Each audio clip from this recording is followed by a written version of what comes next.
J'étais en plein milieu d'une visioconférence avec plusieurs actionnaires lorsque le groupe de ma classe du lycée, qui était resté silencieux pendant une décennie, a soudainement explosé de notifications. Megan, as-tu vu le post de Felicity? Elle se marie aujourd'hui. Tu ne viens vraiment pas? Alors que les messages affluaient sans arrêt, j'ai réalisé que Felicity Simmons, la reine du bal de notre lycée, se mariait. Tous nos anciens camarades de classe étaient présents. J'ai répondu en essayant de garder mon calme professionnel. Désolée, je suis débordée par le travail en ce moment. Mais les réponses ont été rapides et cruelles. Qu'est-ce qui pourrait bien te rendre aussi occupée? Une personne qui ne poste jamais depuis 100 ans doit vraiment être au plus bas. Sérieusement, admets juste que tu as honte et arrête de faire semblant d'être si occupée. Felicity est alors intervenue.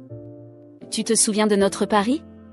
J'ai toujours dit que j'épouserais quelqu'un de mieux que toi. J'ai répondu. Je ne me souviens pas immédiatement de ça. D'autres ont ajouté des provocations. Le mari de Felicity est le PDG d'une entreprise cotée en bourse. Ils ont même envoyé plus de 100 voitures de luxe pour la chercher aujourd'hui. On dirait que tu es préoccupé par la comparaison avec sa vie, alors tu fais semblant d'oublier. Peut-être que tu es tellement fauché que tu ne peux même pas te permettre un cadeau de mariage. Pourquoi ne pas lancer une collecte en ligne pour contribuer? Au milieu de cette avalanche de commentaires, Felicity m'a à nouveau mentionné, affichant une fausse générosité. J'espère vraiment que tu pourras venir à mon mariage pour être témoin de mon bonheur. Puisque nous sommes camarades de classe, mon mari pourra t'arranger un travail de femme de ménage. Avec cela, elle a posté une superbe photo d'elle et de son mari en tenue de mariage. Ma mâchoire est tombée en voyant le visage de son mari. C'était Logan Ridley, mon mari, celui qui avait épousé ma famille. Les doigts tremblants, j'ai répondu. Bien sûr, je viendrai sûrement pour témoigner de ton bonheur. Juste après avoir envoyé le message, mon téléphone a vibré avec un message de Logan. Salut, ma chérie. Aujourd'hui, je vais rendre visite à mes parents dans ma ville natale. J'ai déjà préparé le dîner et les laissé au réfrigérateur pour toi. Il suffit de le réchauffer. Je t'aime toujours. Logan avait emménagé chez moi il y a 3 ans, toujours aux petits soins et s'occupant de tout. Même lorsqu'il sortait, il n'oubliait jamais de prévoir ce dont j'avais besoin pour la journée. Ses attentions me touchaient autrefois, mais maintenant, tout cela me semblait absurde. Je mis fin à la visioconférence brutalement, pris la voiture et me rendis à l'adresse partagée par Felicity dans le groupe.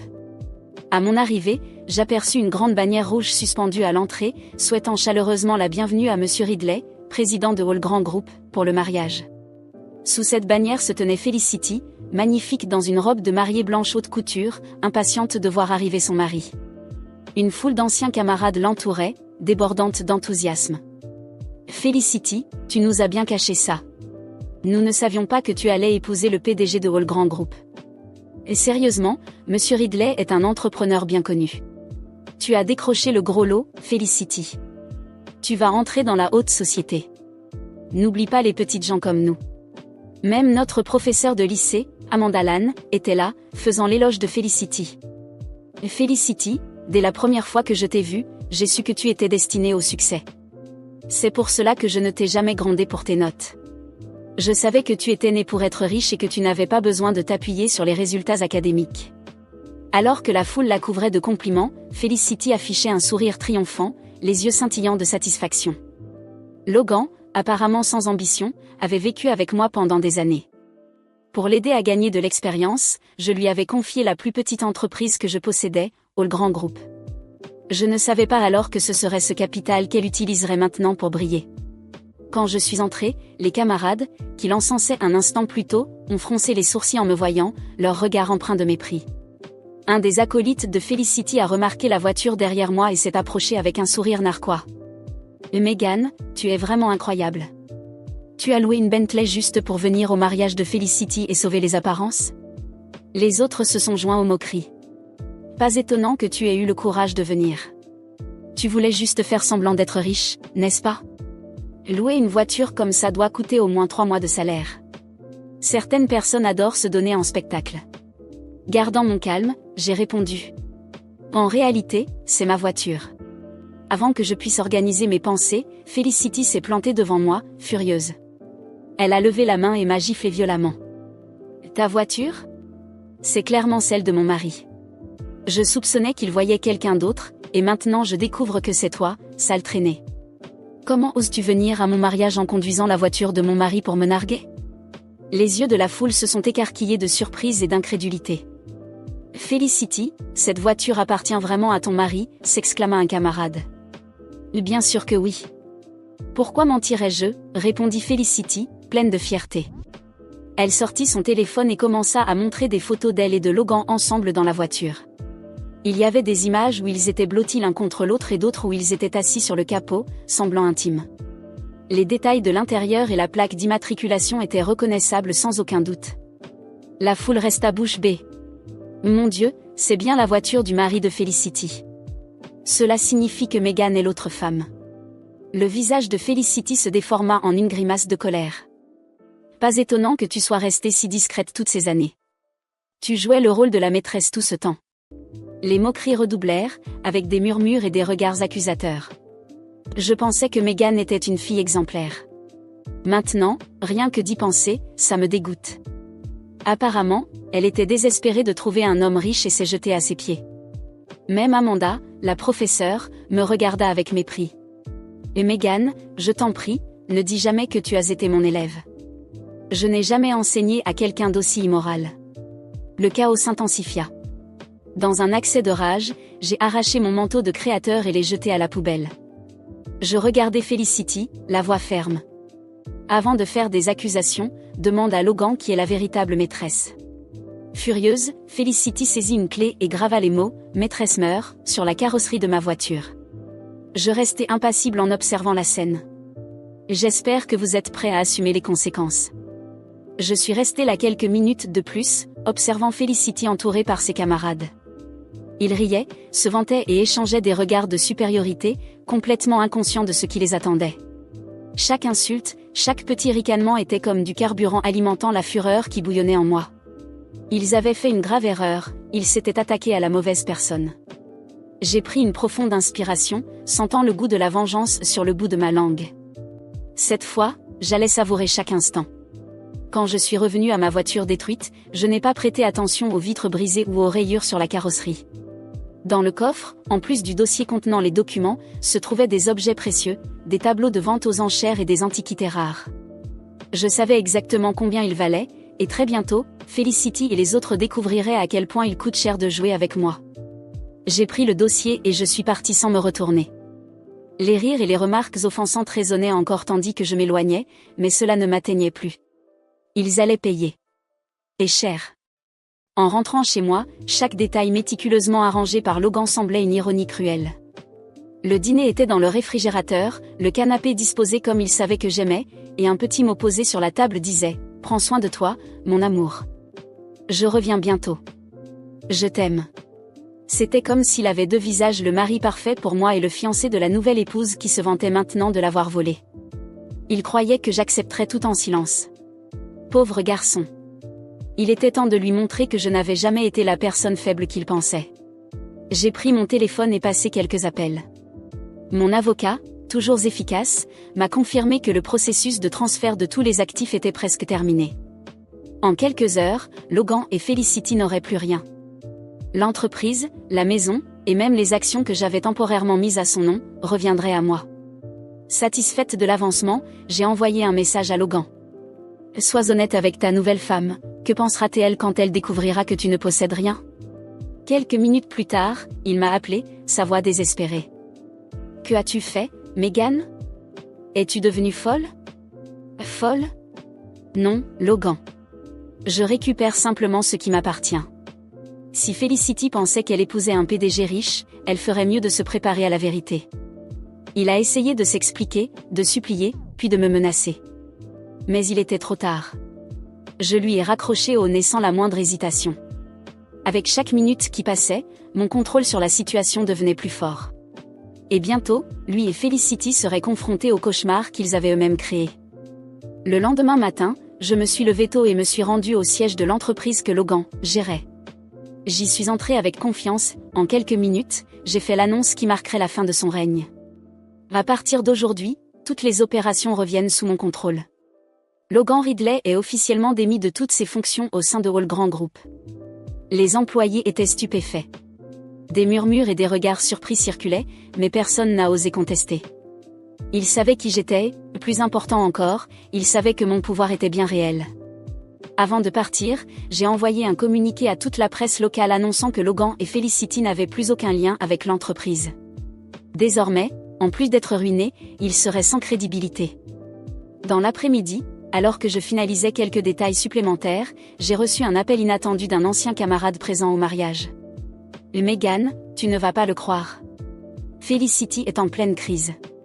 Elle vient de découvrir que Logan ne possède rien et jette toutes ses affaires dans la rue. » Je souris intérieurement, satisfaite.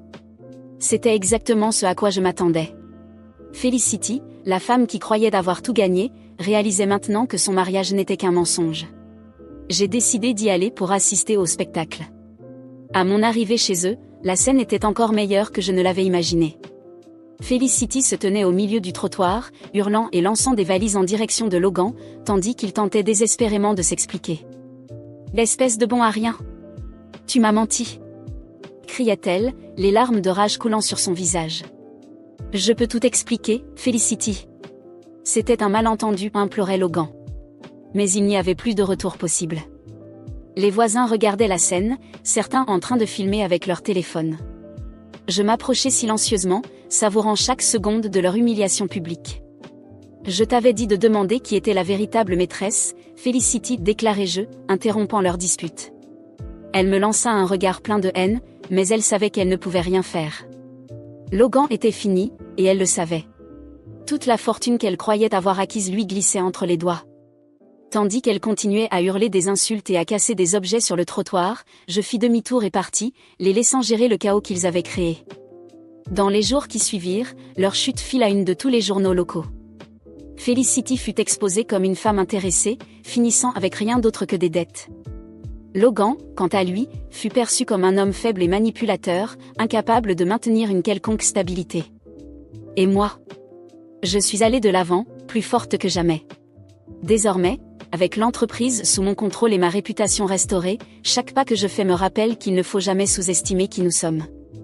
Et toujours, se souvenir que la vengeance c'est un plat qui se mange froid. J'ai passé les jours suivants à organiser soigneusement la clôture de ce chapitre de ma vie. Les gros titres sur l'effondrement de Felicity et Logan ont envahi les journaux locaux. L'image de Felicity, désespérée et en larmes dans la rue, est devenue un mème sur les réseaux sociaux, et Logan a rapidement été étiqueté comme un parasite qui avait tout perdu. Mais il manquait encore quelque chose. Je savais qu'ils devaient comprendre, dans leur chair, ce que cela signifie de s'attaquer à quelqu'un comme moi. La vengeance ne serait complète que lorsque chacun aurait payé le prix, de manière définitive. D'abord, je devais m'assurer qu'il n'aurait aucune chance de se relever. Avec l'entreprise et les actifs de retour sous mon contrôle, j'ai rapidement vendu toutes les actions et propriétés associées au nom de Logan, le laissant sans aucun recours ou espoir de s'accrocher à quoi que ce soit. En quelques jours, il ne restait plus rien à son nom. J'ai même contacté certaines institutions financières pour leur communiquer, officieusement, sa situation, rendant presque impossible l'obtention d'un crédit. Il était officiellement en faillite. C'était maintenant au tour de Felicity. Je savais que son image publique représentait tout pour elle, et la détruire serait mon cadeau final. J'ai engagé un détective privé pour découvrir tous les détails de leur mariage et dénicher d'éventuelles informations compromettantes. Il n'a pas fallu longtemps pour apprendre que Felicity avait accumulé d'énormes dettes pour financer la cérémonie luxueuse.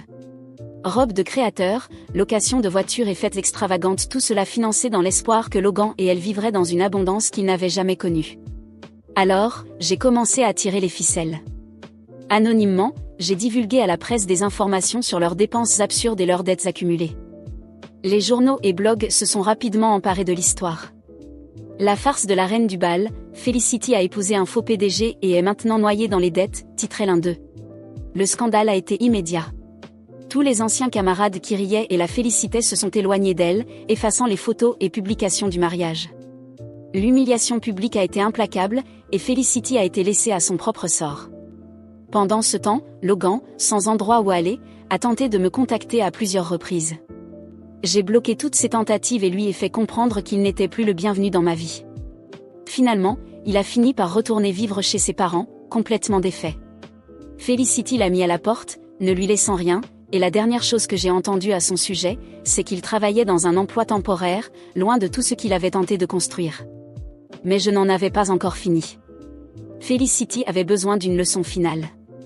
J'ai organisé une vente aux enchères privées et acheté, pour une fraction de son prix, sa robe de mariée, qui avait été mise en gage pour rembourser une partie de ses dettes.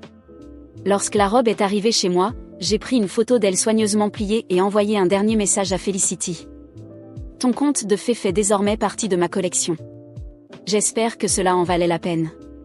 On dit que la vengeance est douce, mais la satisfaction que j'ai ressentie était bien plus profonde. J'avais récupéré tout ce qu'ils avaient essayé de me prendre, et plus encore. L'entreprise prospérait à nouveau sous ma direction, et la paix intérieure que je ressentais était inestimable.